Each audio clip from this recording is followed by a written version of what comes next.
We live in an era where car design is a multi-million-dollar art form. Teams of brilliant engineers spend years perfecting every single curve, aerodynamic line, and aggressive angle. But every now and then, something goes horribly, catastrophically wrong. Sometimes, a car company gathers its top executives in a boardroom, looks at a design that resembles a mutated sea creature, and says, "Yes, this is perfect." Build millions of them. Today, we are diving deep into the dark side of automotive history. We are not just looking at bad cars. We are counting down 10 vehicles so visually tragic, so shockingly hideous, that they left the world asking one question. What on earth were they thinking? From luxury failures to three-wheeled nightmares, let us count down the top 10 ugliest cars ever built. Starting our countdown at number 10, the Tata Nano. Launched in 2008 by the Indian automotive giant, Tata Motors, this car was supposed to change the world. It was marketed as the world's cheapest car, priced at just around $2,500. The goal was noble: get families off motorcycles and into safe, affordable cars. But there was a massive problem. To make it that cheap, they stripped away all automotive dignity. The Nano looked less like a car and more like a motorized, metallic egg on shopping cart wheels. When it was unveiled, the public did not see a revolutionary vehicle. They saw a symbol of poverty. Worse yet, early models had a terrifying habit of literally catching fire due to electrical issues. The public reaction was instant rejection. Nobody wanted to be seen driving the ultimate rolling budget box. Sales plummeted, and after years of bleeding money, Tata officially axed the Nano in 2018. It turns out, making a car cheap is one thing, but making it look entirely soulless is a recipe for disaster. At number 9, the Subaru Tribeca. Subaru is a brand known for rugged, reliable, and practical all-wheel drive vehicles. Their owners love them. But in 2005, Subaru decided they wanted to be trendy and premium. Enter the B9 Tribeca. When it rolled onto the stage, the automotive press gasped, and not in a good way. The interior was actually beautiful, but the front end, it was an absolute disaster. The grille was split into 3 bizarre sections, meant to pay homage to Subaru's aviation heritage. Instead, it looked like a terrified, crying bird, or as one journalist put it, a flying womb. The public backlash was brutal. Customers walked into showrooms, took one look at the face of the Tribeca, and walked right out. Subaru realized their mistake almost instantly. Just 2 years later, in 2007, they rushed an emergency facelift to give it a boring, generic grille just to stop the bleeding. But the damage was done. Production was dragged out until it was mercifully killed off in 2014 due to terrible sales. It remains a legendary textbook example of how a single bad grille can ruin a great car. Moving to number 8, the Chrysler PT Cruiser. Now, this is a controversial one. Launched in the year 2000, the PT Cruiser was actually a massive sales hit initially. Chrysler wanted to cash in on the hot retro futurism trend, designing a vehicle that looked like a 1930s gangster hot rod mixed with a modern hatchback. At launch, people waited on lines to buy them. But very quickly, the novelty wore off and reality set in. The proportions were deeply awkward. It looked like a plastic caricature of a classic car. And then, Chrysler made it worse. They released the convertible version, which looked exactly like a rolling bathtub with a roll bar attached to it. As the years went on, the PT Cruiser went from a trendy retro vehicle to the ultimate punchline of the automotive world. It became a magnet for bad custom paint jobs and fake plastic wood panels. By the late 2000s, it was voted one of the worst cars of the decade. Chrysler finally pulled the plug in 2010 because the design had aged terribly, and the market completely moved on. It went from a pop culture icon to a visual nightmare. At number 7, the Nissan Cube. The name tells you everything you need to know. Introduced to the global market in 2009, Nissan's designers literally looked at a cardboard box and said, "Yeah, let us put wheels on that." But the real crime of the Nissan Cube was not just that it was a box, it was its complete lack of symmetry.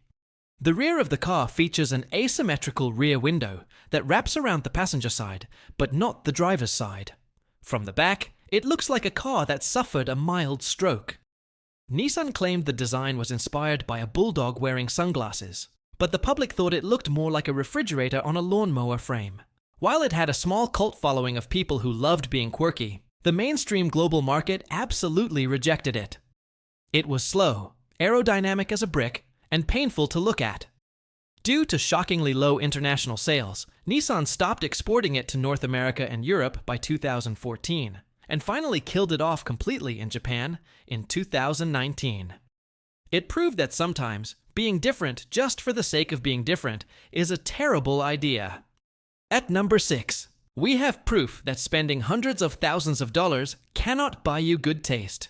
This is the Aston Martin Lagonda. Aston Martin is famous for building the most elegant, beautiful sports cars in the world, the cars of James Bond. But in 1976, they launched the Lagonda luxury sedan, and it shocked the world. It looked like a 17-foot-long, ultra-flat wedge.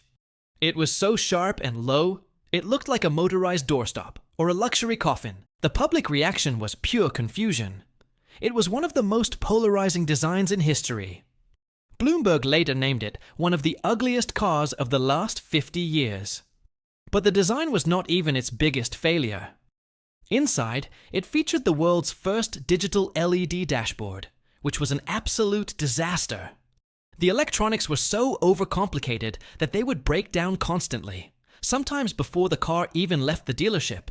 Because it was hand-built and incredibly expensive, Aston Martin only produced 645 units before completely ending production in 1990.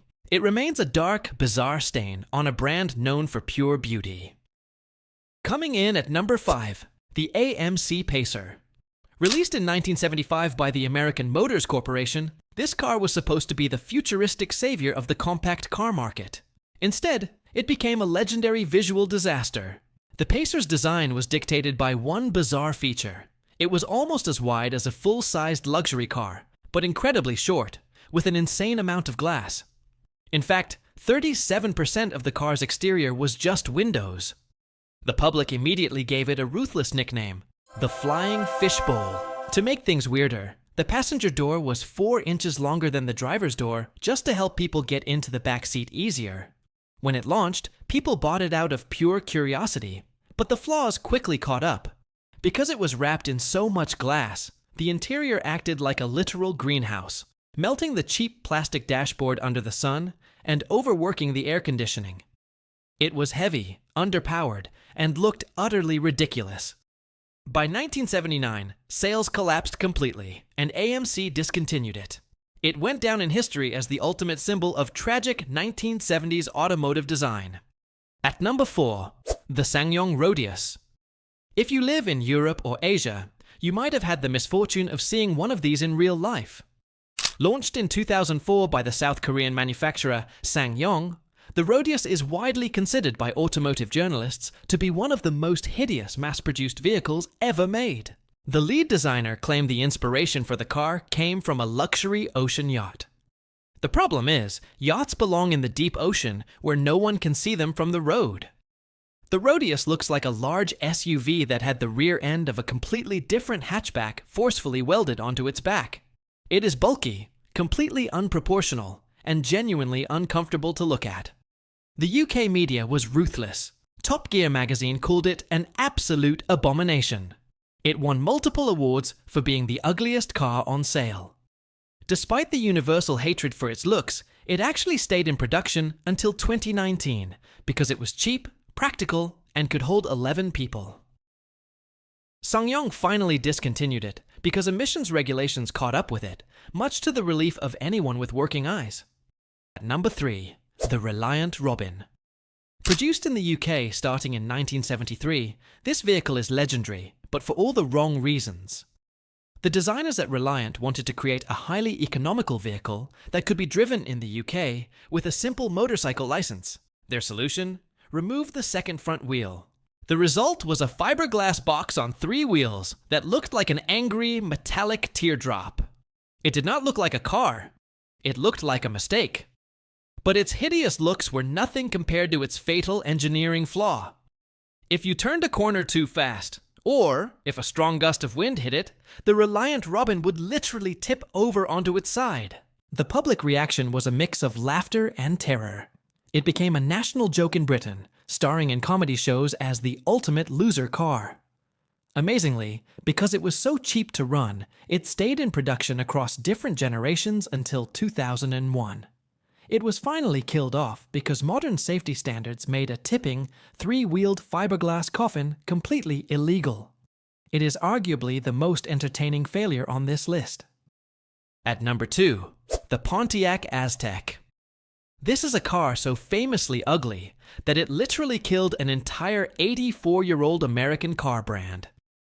Launched in 2001, General Motors wanted the Aztek to be the ultimate edgy vehicle for young outdoor adventurers. It came with a built-in tent and a removable cooler, but when it was driven onto the stage at its launch, the crowd was silenced in pure horror. The Aztek looked like two different cars were violently smashed together. It had a bizarre double hood line, tiny wheels that looked ridiculous under its massive, heavy plastic body panels, and a rear end that looked like a distorted pyramid. The public completely boycotted it. Pontiac expected to sell 75,000 Azteks a year. They barely sold a fraction of that. It dragged General Motors' reputation through the mud and financial ruin, contributing heavily to the death of the entire Pontiac brand in 2010. The Aztek was discontinued in 2005 after just 4 painful years. Ironically, it gained legendary pop culture status years later as the car driven by Walter White in Breaking Bad, because the show creators needed a car that perfectly represented a man who had completely given up on life. And finally, at number 1, the undisputed king of automotive ugliness, the Fiat Multipla. Released in 1998 by the Italian automaker Fiat, the Multipla is a masterclass in how to completely traumatize the human eye. Look at it. It does not even look like a vehicle built by humans. It features a bizarre bulging middle section, making it look like it has a spare tire wrapped around its waist.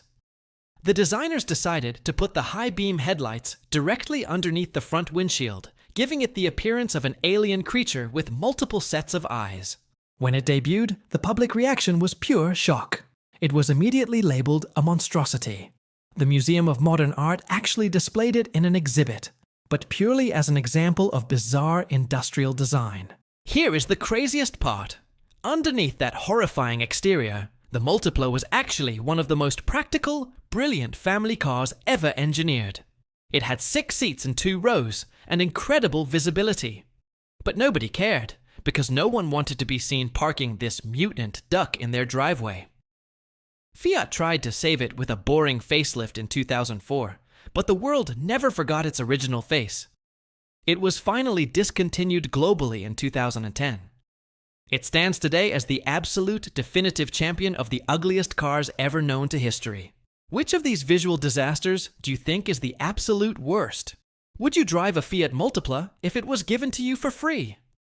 Let us know in the comments below. Hit that like button and smash that subscribe button for more deep dives into the automotive world. See you in the next video.